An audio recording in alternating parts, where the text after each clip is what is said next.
What's happening, folks? It is more official than a ref for the whistle, and you're posted with me, the G, on Rated PG. Unfortunately, we do not have a broski again, Cap Drowski. However, comma pause for effect. We are joined by our very very special guest. I was trying to find something that rhymes with Mallard, and I think I got it. No. It's the Ace Boom Coon ducking people, no Mallard. Make some noise for Marlan Ballard. I give you A for effort. Oh yeah. I give you A for effort. We in there like who the hell? This nigga. And my Instagram, folks, if you do not know, you already should. And if not, you're slow. It is P. Diddy Bopper. P. Diddy then a B. You gonna see a skinny nigga that look like me. And do you have an Instagram, Mr. Marlan? I do. I'm not gonna rhyme like him. This is not the Chirac movie.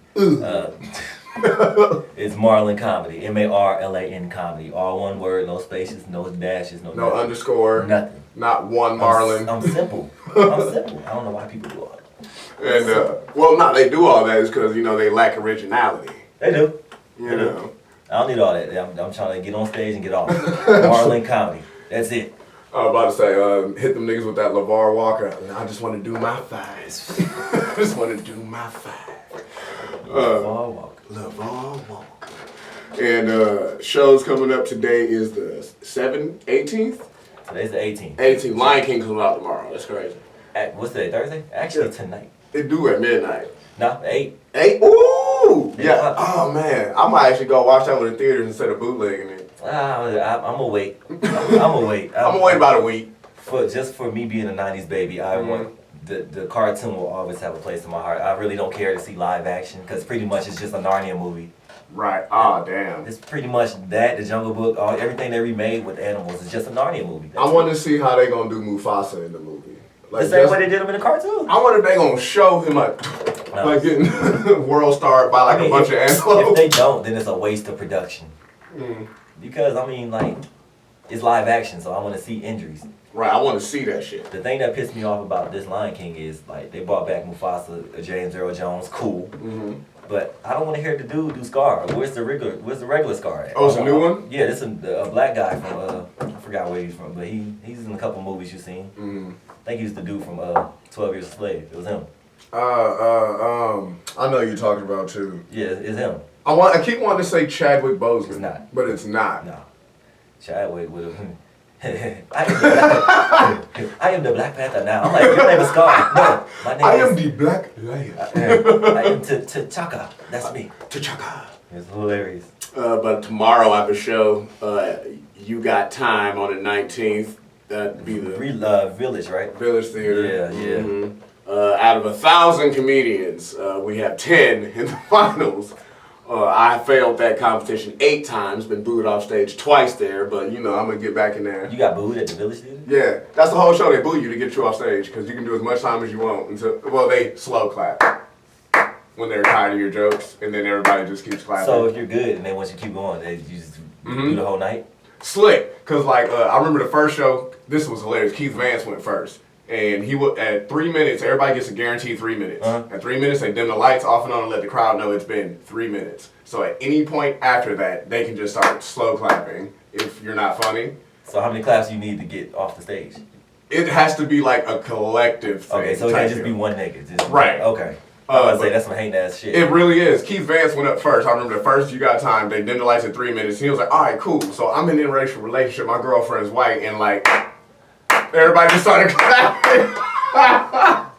I mean, was the crowd black? Yeah. Okay, yeah. Black women don't play that shit. If any dude says I don't date black girls, but I'm pro-black, I will clap my goddamn. I'm like, yeah, bro. Shut up. But I remember I was up for 3 minutes. They dimmed the lights, didn't get clapped. I kept going, dimmed the lights again. They dimmed it 3 times. So I was like, damn, I've been here 9 minutes. And people still laughing. I was like, all right, well, Good. I said, anybody here eat ass? And everybody was like, woo! And I was like, so everybody breath stank.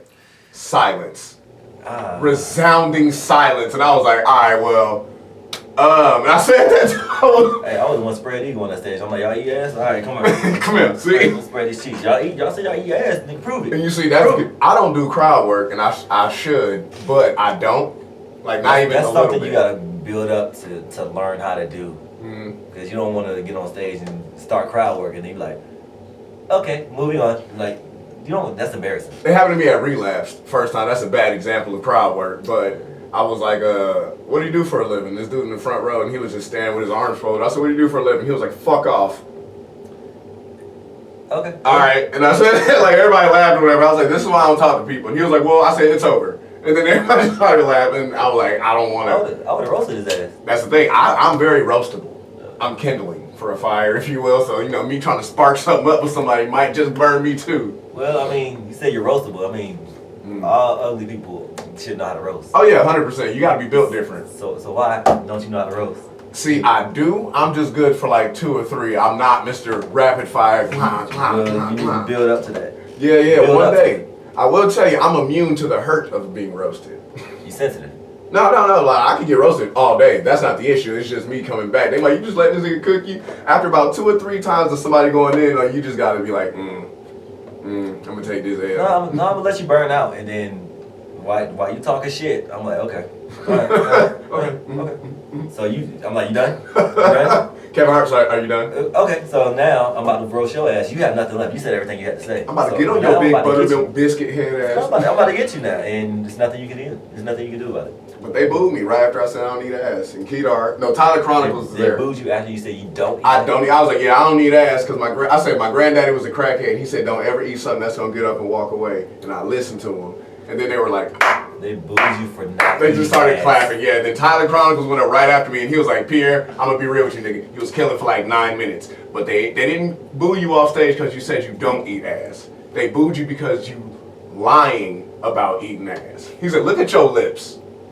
So you trying to tell me you ain't never on accident just? You do look like you eat ass. 100%. Yeah. I don't. And then he was like, stop lying. I said it, and I was like, I don't though. He was like, don't lie. He said, is that your lady? Because my fiance was actually there that night, and I was like, yeah, go. So you got booed. If you don't, then you need to start, because you like just live what you were destined to do. Eat ass. Just eat ass. I've never did it. I don't want to. I can see no reason. But if everybody thinks you already do it, you might as well just do it. Nah, I won't. Oh God, bro, I know so many niggas that do, and this will fuck me up. I don't even want to know who. I'm not gonna say, but I know they get their own glass when they come in here. Oh yeah, I get paper cuts just for things like that. But he fucking I forgot what I was about to say. That's gone. Oh no. The dude was like, there's something we need to talk about. When you eat ass, there's a smell. Yeah. I said, huh? And he was like, you know when you have sex, there's a smell. Like it smells like sex. And he was like, when you eat ass, like it's a residual. He said, if you got facial hair too, sometimes it's just like. See, I have ass my whole life, so you can wash your ass as much as you want to. As much as you want. You can stick soap in your ass all you want to. It's eventually going to smell like ass again. Eventually. Sometimes minutes after, sometimes it take probably 30 minutes. It's ass again. It's going to smell like ass again. And people are like, so you don't need ass. I said, if that's the case, I want you, after your girl get out the shower, to take your fingers, scratch her booty, and then lick your fingers. I do it after the shower. But I'm not going to do it. Ain't enough soap. I'm sorry. The water washes the way. I was like, bro, if you say you cleaned your ass and you fart, it's dirty again. It's like when you take your clothes out the wash and drop it on the floor. It's dirty. You may not put it back in the wash. Everything that touched the actual floor, I put back in the wash. But the shit on top, it's clean. It's clean. But let me ask you this. Oh, wait, I didn't even get through the show. Okay. The 23rd, the Hell Yeah ATL show. I'm not on it, but I will be there. Where's it at? Smith's Old Bar. Okay. I think the show starts at 8. 8. I'm actually I think it starts at 9, actually, because I'm at the Skull on the 23rd, too. 25th, I'm going to be in Greenville, South Carolina, some brewery. 26th, Laughing Skull Fest, 8 and 10:30 show. 27th, this is what I want to talk to you about, the $1 comedy show. Yes, sir. Finally. I found out 2 episodes ago that I shot that I will not be featuring for you. Then why the hell you on my flyer? I want to know the same thing, because I said in cap, was like, actually, like in front of everybody. I was like, what do you mean? And he was like, well, Marlon's recording his album. And I was like, oh. And he was like, yeah, and he's bringing a couple of people with him, like to perform. He goes, it's not going to be the regular dollar show where everybody just goes up and does some buckets and shit like that. Nah. Yeah. And I was like, oh, okay. He was like, but you're still on the show. Okay, so you can go up whenever you want to do it, but just Probably first is what he's gonna do. Well, I doubt it. I'm pretty sure it'll be somebody in there that's terrible that would want to go up first. I don't mind going first. I'm like, it's whatever. I don't mind either, but don't you get mad when you go up first and then like when you get off, the next comic gets like the crowd that just walked in. You're like, where were y'all niggas before I was on stage? They're like, what is this show? Like when I was on stage, it was 2 people, nigga. Now it's 30. Damn. I thought I bombed. Yeah. Because one nigga was here, the other one was outside. You slick me want to go back up. Like, yo, can I? Like, I got more time. And you're like, no, nigga, no. You did that does happen. Oh, that was whack. That happened to me at the Skull once. It was like 8 people there. And you went up first? Yeah. Yeah. And then right when I got off stage, it was like, I was in the back, like just talking. I looked and I hear hella people laughing. I was like, where the fuck? There's never a sweet spot at the Skull because either they put you dead ass first or they put you dead ass last. Mm-hmm. So either you're going to get a no crowd or you're going to get a crowd that's too tired. Or I'm going to tell you this, I don't know if you know this, they're doing new submissions for the best of or whatever. Did you know that? I don't know. They don't fuck with me. I don't know. Did you know that they have new people picking the people for the best of? I mean, I know, but I don't know who. I'll tell you, it ain't no problem. Ian Aber. Okay. Mandel. Okay. Catherine Blanford. Okay. And Catherine Hughes. I know all of them well. I know Catherine and I know Mandel well. I see Ian. I've known him for years, but we haven't talked on that level. And Katie, I've done shows with her, but I haven't really. I'm about to say, you don't really go up to the Skull often, though, do you? I do, but like when I go to a club, like I slick want to go up, you know. So I'm like, me hanging out is. I mean, it probably would get me on stage, but I'm like. Probably not, but I mean, do you email the dude to get on the show? For the open mic? Yeah. Been doing that for years, man. Like after a while, I'm like, come on, bro. So now, have your set recorded. They got new cameras, new all this other shit, and then give it to Mandel. I recorded a set there, and they still ain't fucking with me yet. Did you give it to Mandel? I gave it to Mandel. I sent it to Mandel. When was this? Like a month ago, a month and a half ago. And he was the main one. Mm-hmm. Hey man, send me a tape now. I can get you one. I'm like, okay. I'm about to say, he did the same shit to me. He was like, did you record that? I said, nigga, no. And he was like, go get that recorded. Mandel, I'm still like, hey, this is a lot of fun. Like, that's what he said. Y'all want to play a game? I'm still, let's play a game. A comedy. But no, that's going to be a great show, folks. That is Saturday the 27th. Pull up like the bar. Do you have any shows coming up? Because this video will be posted probably in about 5 days. Oh, man. Like I said, we got the Relapse show on the 27th. Earlier that day, I have another show in Marietta at somebody's house. This is new to me. Oh, the Feed Me Funny show. Feed Me Funny show. It's at somebody's house in the backyard I've never been to, so I'm probably going to wake up with a violin like in 12 Years a Slave. I don't know what's going to happen. No, it's a really dope show, and the lady there is a gourmet chef. She makes like salmon, filet mignon. So the food's going to be good. The food is fire as fuck. Ooh, I might be taking some plates home. They have boxes for people. Oh, say no more. I fuck that place up every time I go. Say no more. I'm at the Punchline tonight. I know. I got to go to LA next month, August 22nd through the 26th. I got to do Ontario with Brandon T. Jackson. Got to do Chattanooga, Tennessee in September. I got a couple of things coming up. I try to stay on the road because that's where the money is. Perspective's a hell of a thing. I hear you say, I gotta go to LA. Nigga, I would love to go to LA. LA is like a bit weird. No, it's not. Like when I got out there, it was exactly what I expected it to be. It's like the postcard. You look at a picture of LA, you're like, oh, that's probably what it looked like in the picture. You go out it's there, exactly like it's that. It's palm trees, it's famous people, the Walk of Fame, the Hollywood sign. It's there. It's there. I'm just fortunate enough to always go to LA when it's not on fire or it's not an earthquake. So. Clayton English, I was talking to him about that. He was like, LA is weird, man. He was like, the comedy's straight, but they just want you to live there in order for you to like. I would never live in LA. Because I don't want to lose the love for it that I have. Because shit, I dreamed about moving to Atlanta. Now I'm here. I'm like, I'm still here. Yeah, you here. I still hear Lil Jon on the radio. So it's. I always want to go to LA and be like, yo, I'm here. I'm finally here. Let me go to the beach. I don't want to lose that excitement for it. For the city. Exactly. I'll go out there and probably stay for like a month. Cool. Right. Cool as fuck. I'm not going. I can't live there. Like I stick with the hurricanes over here. Y'all can have the earthquakes. We got kind of hurricanes out here. We got the after. We get the outside of the hurricane when it rides through. The hurricane warning, but it's sunny that day. So the devil beating his wife today. So I'm stuck with all the milk and bread that I ordered. And bruh, I'm like, the power go out. What you gonna do with milk and eggs, bro? I always be wondering that. Make a egg sandwich. With no power? Shit, I mean. That's what I'm saying. What you gonna do with the eggs? People drink raw eggs, so I'm. Oh, yeah, that's wild. You seen Rocky do it? But how long have you been? No, what got you started in stand-up comedy? Peer pressure. I met Shantae Wayans here.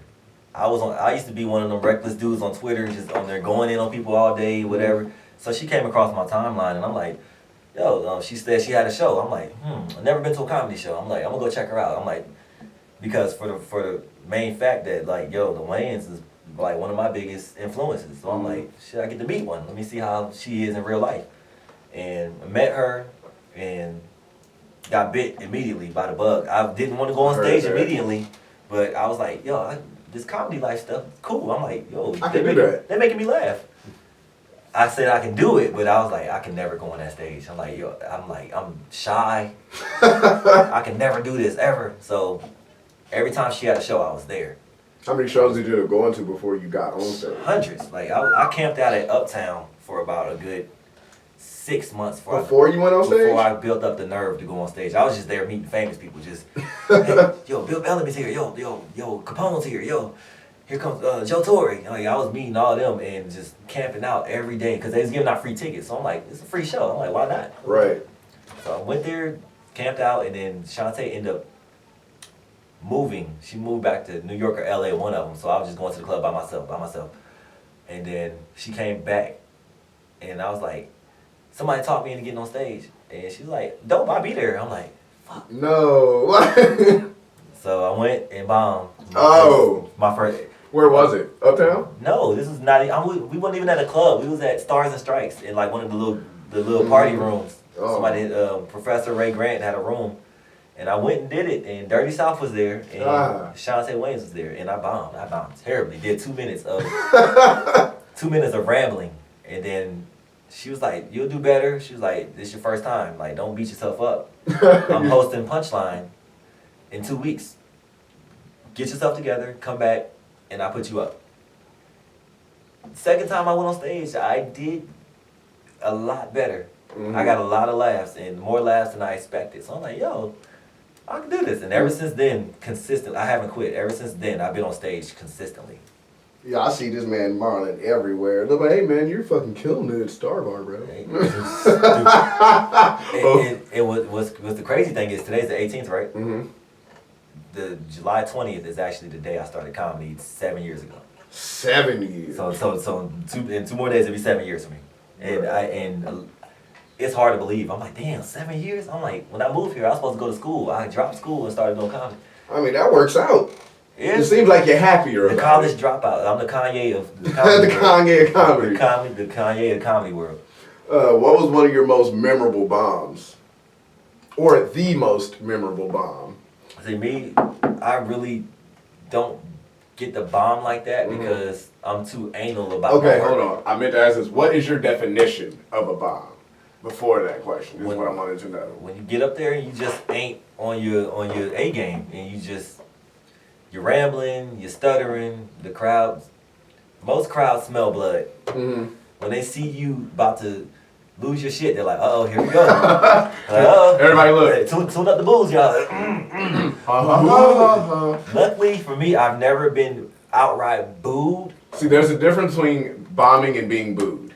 Yeah, I know when I'm bombing, when I'm getting up there and the crowd just not fucking with me. I'm like, okay, I'm bombing. Okay, I'm bombing. Let me go ahead and wrap this up. I'm not gonna sit here and pull teeth any longer. If y'all don't like me, I'm gonna live to fight another day.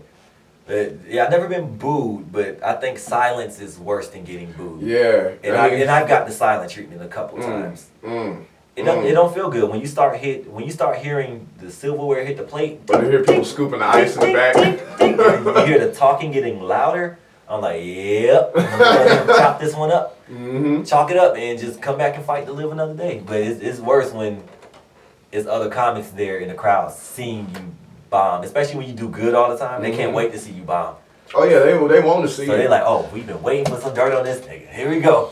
Yo, what happened, dog? What happened? I'm like, bro, Come on now. Your answer is very similar to Mo Williams. He was like, I'm not gonna say I don't bomb, but I know when I'm doing well enough to know that sometimes a joke isn't gonna go too well, or sometimes I'm aware that it might be a little and how I say it may have been a little bit of the cause, but don't bomb. Sometimes you need to bomb to do good, because a lot of the stuff I bombed doing around here, I took on the road and it worked. Mm-hmm. So I'm like, it was just the crowd. See, I ain't never been on the road or left Georgia doing comedy yet. I mean, yeah, you will eventually. I mean, you're going to have to if you want to make real money. Yeah. Because the city that you're in ain't gonna pay. It's not going to pay you that good. You'll get $20, $40 here. Unless you get a weekend at Laugh School, Uptown, Comedy Theater, something. But other than that, they're not going to always book you. I got that exposure, though. Yeah, they're not going to always book you in your city. Nah, and even if they do book you, because they know you. There's 3,000 comics here. Mm. I say no, they're going to go get Wellington Moat. Somebody. Boom, right here. They're like, yo, we got your replacement, Wellington, come here. Mm-hmm. So, I mean, if I say no here, they're going to get a show regardless, because this is a comedy city. Now, I can see if we're somewhere like North Dakota, I'm like, y'all need me. Now, is it true? Because I've never left, but I heard people be like, if you go to another state and they find out that you're a comedian like from Atlanta, that they'll look at you in a higher respect. Oh yeah, because my first trip to LA, I've never been there. Like, this was my first time there, so the host was like, "Yo, this guy came all the way from Atlanta. He's the feature." And they're like, I see people sitting up in the seats. They're like, "Oh God, Atlanta?" And I'm like, "Shit." And I'm like, well, maybe they might be easy now. So. They listen to me and they enjoy me. I'm like, okay, well, yeah, when they say you're from Atlanta, and yeah, the crowd gets anxious, because if you watch all the comedy shows on TV, and most of them comics are based out of Atlanta. Mm-hmm. Wow. And then they go to LA or they go Carlos to New is York. on Wildin' Out. Clayton won Last Comic Standing. Mo Williams is on Wildin' Out. Tyler Chronicles is from LA, but lived out here in Atlanta. Exactly. Rodman's from Georgia. He won Last Comic Standing. Is Rob Hayes from here too? I don't know where Rob Hayes is from. I've met him here, so I mean, in my eyes, he's from here. Right. But he's, if not here, then from New York. I don't know is David Perdue from here too? Purdue's from here. Yeah, nigga, it's everybody. Yeah. So, yeah, Purdue's from here. So yeah, it's a lot of people from here. What was one of the biggest shows you performed at? Or could you even tell? You talking about biggest as in crowd, yes, or biggest as in like who's on the show big? Biggest as in crowd. I mean, me and Brandon T have done a lot of crowds. Houston holds 550, that club out there, the Houston Improv. That sold out. So I was like, this is my biggest crowd right here. But when you consistently get it, then it's hard to really tell. Yeah, really. But I haven't done an arena, or I mean, I've done some theaters. Right. But it's theaters and comedy clubs are different.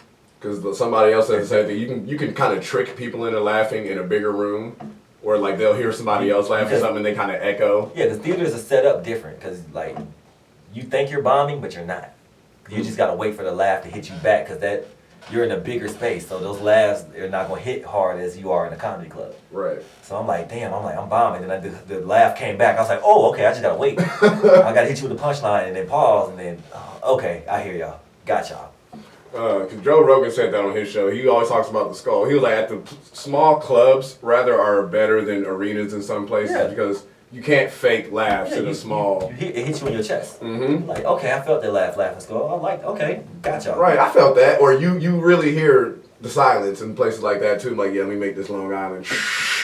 Yeah, when you start hitting the bartender, you're like, but you hear the vodka pouring into the ice, you're like, yeah, this ain't going well for me. But as for me, I'm inexperienced in doing theaters right now, so I'm going to say I don't like it. Mm-hmm. So I'm just used to clubs right now. But I know eventually I'm going to have to move up to be able to do theaters and possibly an arena. Hopefully, I want to do an arena. Oh, that's the hopefully. And like, what was one of your what was your idea of making it when you first started doing stand up to what it is now? When I first started, I'm thinking it's still the 90s, because that's how I grew up watching Comedy View and Def Jam. Those guys went on those shows, did a couple sets. Next thing you know, they're in movies, they're on TV. I'm like, wow. I'm like, that's what I want. I'm like, that's what I want. I want to be in movies and TV. So versus now, when I see it's a new era, the internet exists, and it's harder because it's saturated. What is like to get yourself in a position to be noticed, I suppose? Yeah, because I don't personally like doing skits and videos and being on camera every day. So the people that's gonna get more attention to me are the people that's their niche. Right. The people like DC and Jess Laird, they're gonna get more work than me because people see them all the time. Versus me, I'm a low key person. I mean, I like to make people miss me. Like, where's he been? Yeah, I like to make people like, if I don't come out for like a month and I show up and people like, yo man, where the hell you been? Or if I go do like a big show somewhere, like if I did a sold out arena in Cali or Texas, I come back, people like, yo, we saw the crowd, yo, come get on stage. Then that's how you make people, it make you in demand to me. So versus now, I see that I have to be on the internet. I gotta be. I'm already friendly most of the part. Like I'm professional. That's what gets you booked too. Professionalism. So I just gotta. I'm sitting here just waiting for my turn. Okay, I'm not. What is your idea of making it now? Making it now. Oh, you gotta get on the internet. That's making it now. That's. So that's like one of your goals is to like get bigger. Me personally, I'm speaking on the whole comedy industry, not just me, but for as far as the comedy industry, yeah, you got to be on the internet. As far as me making it, like I said, I just want to be consistent. I want to be funny on stage first and foremost, and then I want to trickle my way into TV and movies and stuff. I just want to be at the right place at the right time to do what I need to do. Okay, I feel that. Like I was saying, for me, I was like, when I first started doing comedy, I was like, I want to be on TV. That's how I know my idea of making it. And then even right now, I'm like, I don't even know if I want to be the person on TV. Kind of want to write. Behind the scenes are dope too, because I still love going to grocery stores. I want to be able to go right. and shop. I don't want that, like, at all. But also the other side of me, because I didn't get a lot of attention growing up. I didn't get a lot of attention in school, so being on stage is awesome. So that part of me now wants to live that life. I'm like, you know what? Me being on TV and stuff wouldn't be as bad because I didn't get that attention in school. I was always overlooked. So, but comedy wasn't my choice of getting fame. I just wanted to do film. I wanted to be behind the camera and on it. And when I saw how much Full Sail University was trying to charge me to go there, I was like, you know what? I'm gonna move to Atlanta, save up, and then go to Full Sail. He said, adapt, overcome, survive. So when I started mingling with the comics, it was like, yo, you can get where you need to go. It's like faster here doing comedy than you would going to school for 3 years and then finally getting your foot into the game. Because shit, we perform with people that's been in TV and movies. Yeah. And they can recommend you, hey, yo, take this class. Or on a daily basis. Go meet Clifton Powell. Go over here and do his class and he can put you in some stuff. I think I can, like, I've made a lot more progress here than me going to a college in Florida. That. If I would have moved to Florida, I wouldn't know you. I wouldn't know Shantae. I wouldn't have met fucking Jim Carrey. I wouldn't have met Marlon Wayans. I wouldn't have met Brandon. I wouldn't have met nobody. I wouldn't be nobody. Have you ever been starstruck meeting somebody like you was like, oh shit, I'm in front of such and such? A couple times. It's with the people that I grew up watching that I never ever thought I would be in the same room with. Jim Carrey. He's one of them. I met him once too. I wasn't doing comedy though. Meeting Jim Carrey is like meeting like a rare Pokemon. You like, bruh. I'm like, yo, Lugia is right in front of me. Like, Jesus the silver. Christ. With him, what messes you up about Jim Carrey is like when you meet these big people that are rich and famous and you expect them to be dickheads and they're not. He met me, he's like, hey, how you doing, man? I'm like, I expected you to say fuck me or something. Like, right. But he's like, how you doing, man? Like, yo, like, you did a great job. Like, awesome. Like, because I snuck onto the movie set. So he thought I was there, like, being an extra. I was. So what movie was it? Dumb and Dumber 2. I was actually there that night. I snuck onto the set. Cause it was in Brookhaven. They filmed in the square. I work in the square.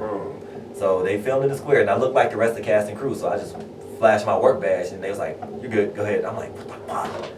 I'm like, they don't know who the fuck I am. And I went and stood with the rest of the extras and just acted normal. So I'm somewhere in the outtakes. And after they was like, cut, Jim walked up to all the people, was like, yo, y'all did a great job, amazing. Individually shook our hands and talked to us. I'm like, yo. You're a real person. And he was doing faces for the kids. It was like, your kid did a Grinch? And he did it. I'm like, he's doing characters on the spot. And I'm like, yo, I don't want to mush his kid out the way and ask him to do. I'd have done it. He did Ace Ventura for me. That's all I wanted to see.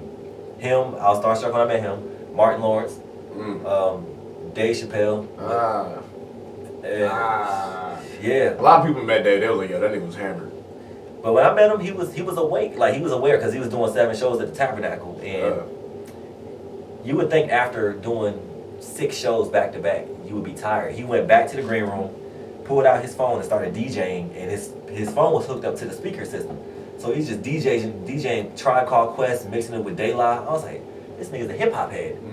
So he's back to smoking. He handed me the blunt. And you want to hit this? I'm like, I'm not gonna say no. Give me this fucking blunt. I'm only a fool. Yeah, so I can say I smoked with Dave Chappelle. Not a lot of people have. Yeah. Remo Rod, he met Prince. I'm jealous. I say, who? He said Prince. Like, he was right here, shook my hand, hella soft hands. Hands are soft as hell. Why would his hands be hard? It's Prince. Prince is majestic. He said, like, this nigga's hands were like, I was like. Now see, when you meet somebody that big, like, and then, like, you're scrambling, like right. I gotta get my phone out, and then that's when your phone is freezing or something. You're like, don't walk away, hold up. And then you finally get that picture, and then, like, you look ugly as shit in it. You smiling too hard, yeah. One of your eyes is blinking too heavy. Exactly. See, me, I'm a big Jodeci fan. Rodney Perry introduced me to them, and, like, when I finally got into the room with them, I'm like, y'all are a big inspiration. They were big inspiration. I'm like, I listen to y'all all the time, and I just want to know, like, I want you to know that I love you guys so much. And in my mind, I'm like, you fucking gay ass.